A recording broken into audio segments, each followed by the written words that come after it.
Seb, I want to ask you, before we get to quickly about the week that was for Donald Trump and Joe Biden, with Uncle Boozy getting eaten by the cannibals and all that, and Trump going to Harlem. I mean, it's been a wild week. You couldn't script this in a Hollywood film production company. It's unbelievable what we're witnessing in real time as Trump is chained to a courtroom thanks to the lawfare they're doing.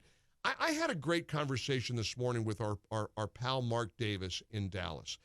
I was supposed to do an event this year with a Republican who hates Trump, one of the never Trumpers.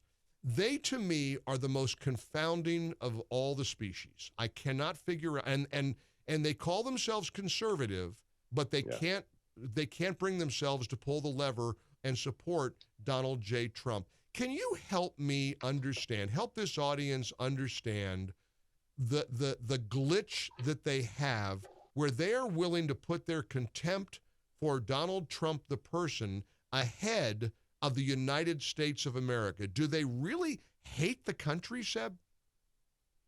So this is something that's kind of really flummoxed me for the last 8 years, because I understand the sinecure class, the National Review, oleaginous Bill Kristols. I understand the George Wills, why they hate President Trump, because one, they're snobs. They think this is, the rough guy from Queens, and they're just like, snob class. And number two, he didn't kiss their rings. This is a man who came to D.C. and didn't want to get a stamp of approval from those who screwed up conservative politics for 40 years, and he ignored them. That sin cannot be forgiven, that President Trump didn't kiss the ring of the rhinos who've been telling us how great they are and how they're going to save America, and failed for decades on end. So there's that. For other Republicans, I look at the last 4 years under Trump, and I look the economy, your 401k, the border, crushing ISIS, no new wars, the price of gas, the fact that we had mortgages at 3%, and I'm thinking, so what's your excuse for not supporting President Trump? Is it your ego? Is it your pride? Is it jealousy? And it could be all of those things, because remember, no man in history, not even George Washington, did what President Trump did. President Trump ran for the presidency the first time and won, and he wasn't a former general, senator, congressman, or governor. That's never happened in American history, and I think that level of success cannot be forgiven by the establishment class. We use the MyPillow text line on my show a lot. I like the text line. I like people being able to give me feedback, and I got a big screen and I see these texts, but we also can send things back to people when they send me a keyword. We have had over 10,000 people so far text the keyword Trump to 800-655-MIKE, and it's a document. It's 84 pages. I mean, you can download it or look on your screen or on your smartphone. It's the 4 years of accomplishments of Donald J. Trump from 2016 to 2020. When people look at this list, Seb, it's impossible to call yourself a conservative and say you won't vote for this guy. It's impossible. Hang on. You're not. I'm gonna call BS on that. Fact check. That's fake news. It wasn't 4 years, Mike. It was 2. Can we just be clear? He did all of that. In 2 years. In 2 years before COVID hit. It's stunning to internalize that, especially when, and I was there in the White House when we had people at cabinet level trying to sabotage him, like John Kelly. I mean, this is incredible. He achieved all of that. First time in our history. We were exporting energy, Mike. We had more energy than we could use as the biggest consumer of energy. We did that in 2 years.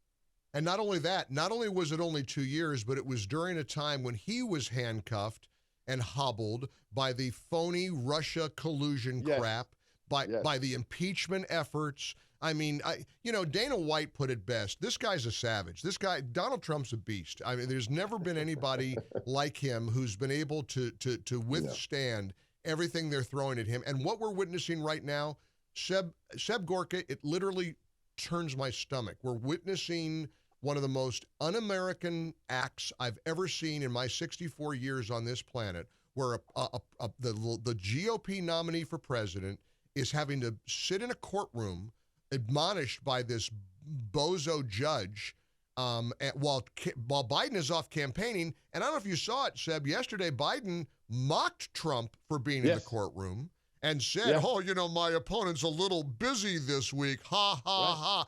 Seb, they know what they're doing.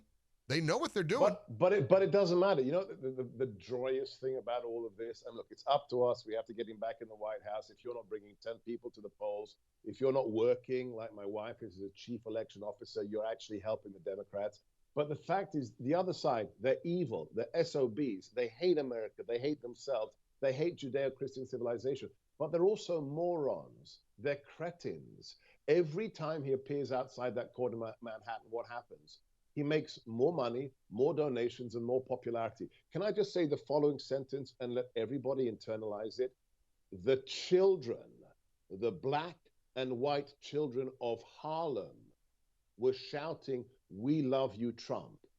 The people of Harlem are shouting for the billionaire from Manhattan. If you don't understand what that means in terms of the utter, complete rejection of the Democrat political plantation by Black America, by working class America, by Hispanic America, then you have no idea the country you're living in. I dare this audience, anybody listening to us, give me one Republican national figure, president, senator, governor. You give me one prominent Republican who has ever gone to Harlem and gotten that kind of response. And furthermore, Mike, Democrats don't get that. I was going to say that.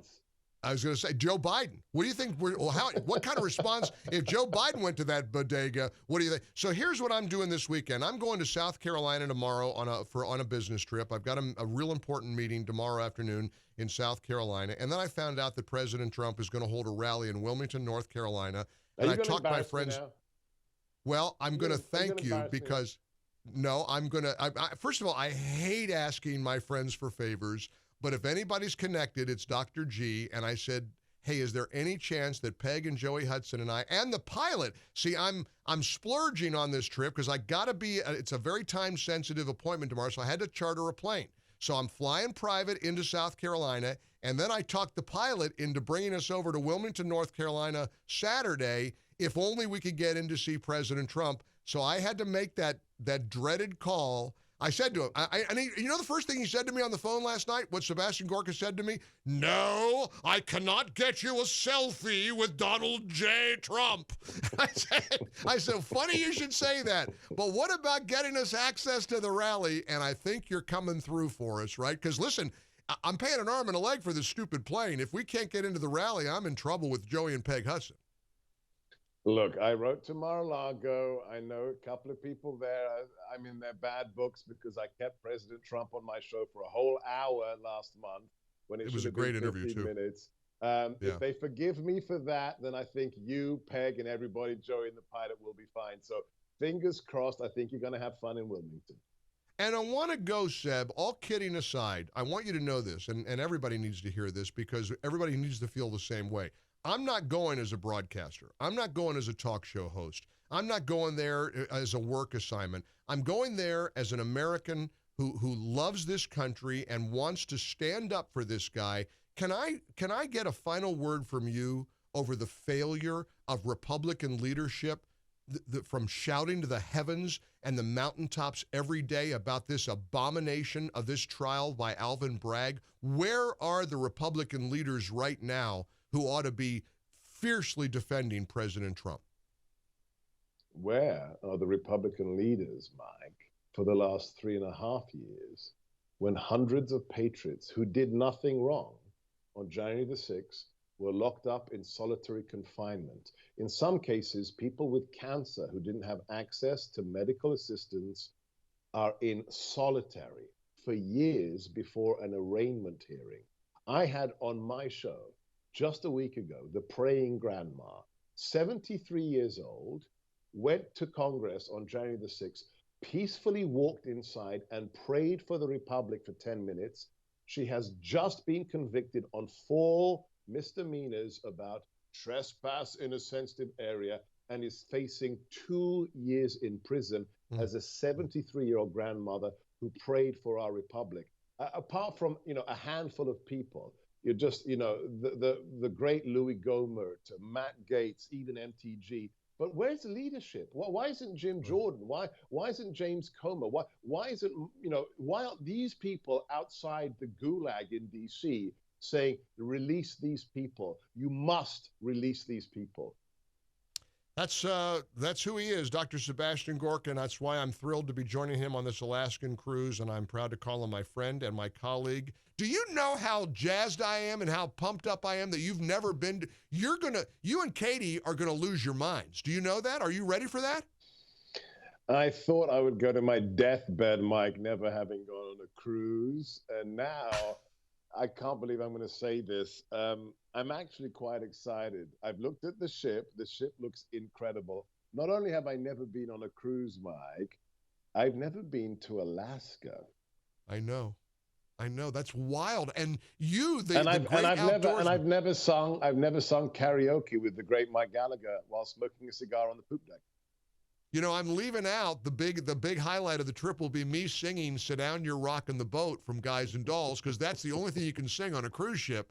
There's not a lot of Luck Be a Lady is the best song in any musical. Come on, Luck Be a Lady. Come on. That's a great song, but that's not my character. My character is Nicely Johnson, and Nicely gets to sing "Sit Down, You're Rockin' the Boat." He actually sings the title song, Guys and Dolls. And, of course, Fugue for Tin Horns. I might have to do the whole repertoire. Anyway, we're going to have a blast. You go to PatriotsAlaskaCruise.com. We're nearing 400 people to sign up for the ship, but there are staterooms left. They're selling out quickly. You don't want to miss out on this, because not only are we going to sightsee and see the beauty of Alaska, but, Seb, it'll be so fun to do stuff on the ship. We're going to have events where we're going to talk about the election, Trump, Biden, the whole thing. We got some special guests. Jennifer Horn from L.A., Chris DeGaulle from Pittsburgh, Joey Hudson from South Carolina. They're all joining us on the trip, Seb. Not only that, we're also going to have fun. I have already worked with Dan Nelson, with Joel James from Inspiration Cruises, and I have pre-selected my favorite cigars. You will receive 2 each if you join us for our exclusive cigar event on the cruise liner. So how about that? Now that's a metaphor. There's Seb in the cigar bar and me singing show tunes. That says it all. There it is. There it is right there. PatriotsAlaskaCruise.com. You can text the keyword Alaska to 800-655-MIKE. We'll send you back the link for the big trip, June 29th, July the 6th, and they are going fast, but it's going to be a trip of a lifetime. Again, just text Alaska to 800-655-MIKE or go to PatriotsAlaskaCruise.com. If you want to talk to a live person in Inspiration, call 855-565-5519, 855-565-5519.